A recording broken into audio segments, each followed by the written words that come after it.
Bonjour à tous, donc aujourd'hui je vais vous présenter le rotoknoteur de chez Stonefo. Donc c'est un outil qui va vous permettre de réaliser vos nœuds FG pour la traque des poissons très puissants, le thon, le silure en eau douce, etc. Et raccorder vos tresses à vos fluorocarbone. Donc on va voir ça ensemble, comment l'utiliser.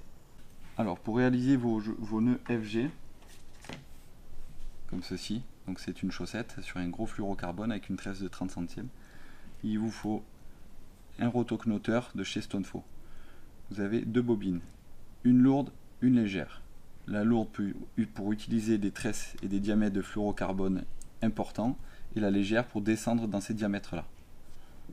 Donc là, ça se présente de cette façon-là. Vous avez une molette qui va vous permettre de régler la libération de votre tresse.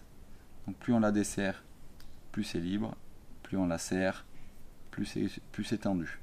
Donc là, pour des gros diamètres comme là, en 30 et 100 centièmes, on va la serrer assez fort, mais ça on le fera après. La première étape est de rentrer la tresse sur la bobine.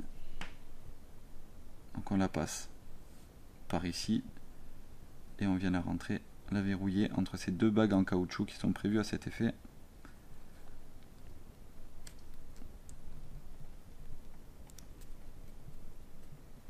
Voilà. Non, même pas.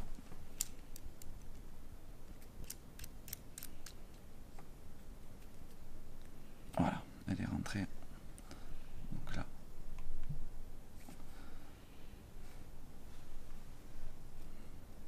Et maintenant on vient enrouler une bonne longueur de tresse.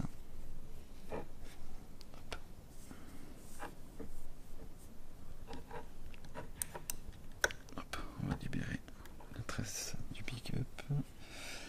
Une bonne longueur de tresse sur la bobine. Il en vaut mieux plus que pas assez.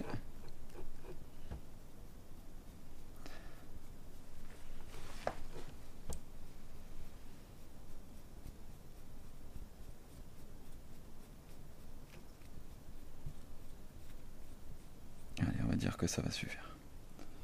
Donc là, on resserre bien. Donc moi, je connais à peu près où je le tends. Donc là, je suis à 4. Il y a une petite barre. Donc on va voir si à 4, ça va pouvoir faire le travail. Je prends mon fluoro, ici, donc un 100 centièmes. On va essayer de ne pas se faire gêner avec la boucle. Donc ce que je fais, je viens de positionner le rotoknoteur dans ce sens-là, très proche de mon fluorocarbone. Et là, on va commencer à serrer en faisant des tours. Donc là, je vois bien que mon rotoknoteur est très très proche de mon fluorocarbone. Donc il exerce une tension très très forte. Là, je le sens dans la main, ça tire vraiment fort avec la force centrifuge. Donc, je remonte. Faut pas hésiter à faire une dizaine de centimètres, voire plus sur des gros diamètres. On n'est jamais trop prudent.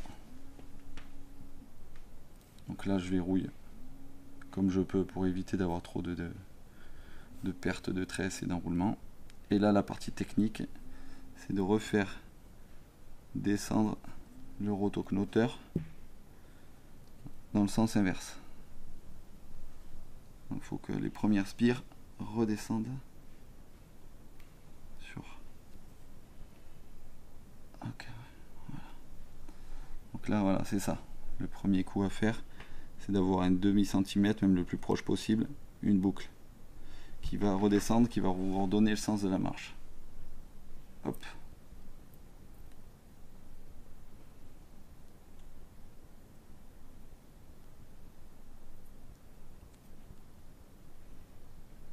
Voilà. Une fois qu'on a fait 2 tours comme ça, on redescend.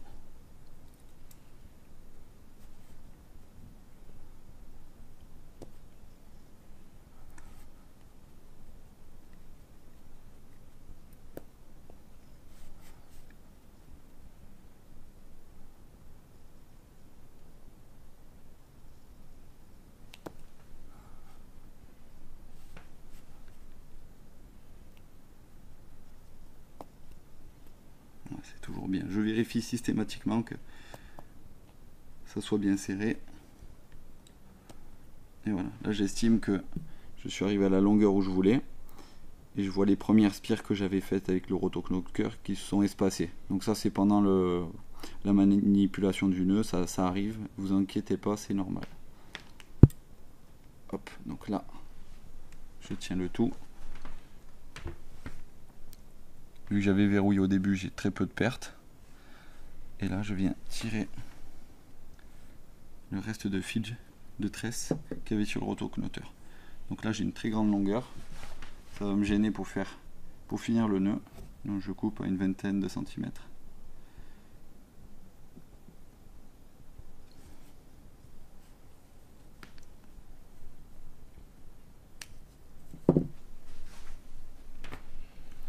Et là, je viens de faire une clé. Toute simple, juste une.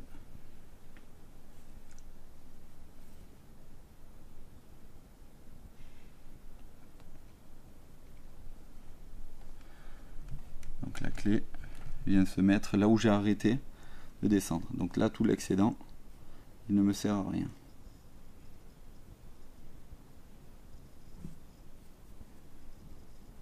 La clé est là. On vient la serrer le plus fort possible.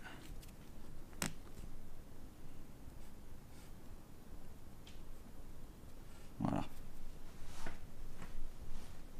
Première clé faite. À partir du moment où la première clé est faite, je viens couper à 0,5 cm mon fluorocarbone. Donc là, j'humidifie la tresse surtout. Je vais prendre mon briquet et je vais venir faire une petite boule avec l'excédent de fluorocarbone qui est ici.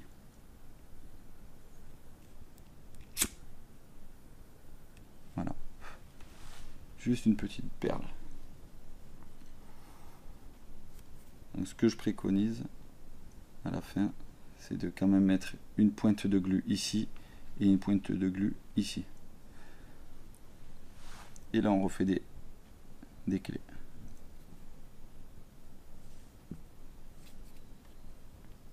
Là votre nœud est fait à 95%.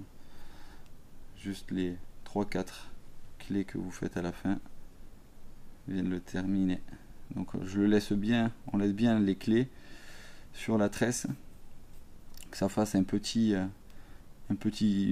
double épaisseur sur la tresse pour faciliter encore plus la récupération dans les anneaux. Parce que la petite boule que j'ai faite qui a verrouillé le nœud sur le fluorocarbone fait un petit peu de bruit forcément, mais ça ne bouge pas. Donc là, l'excédent de tresse, on va le couper encore une fois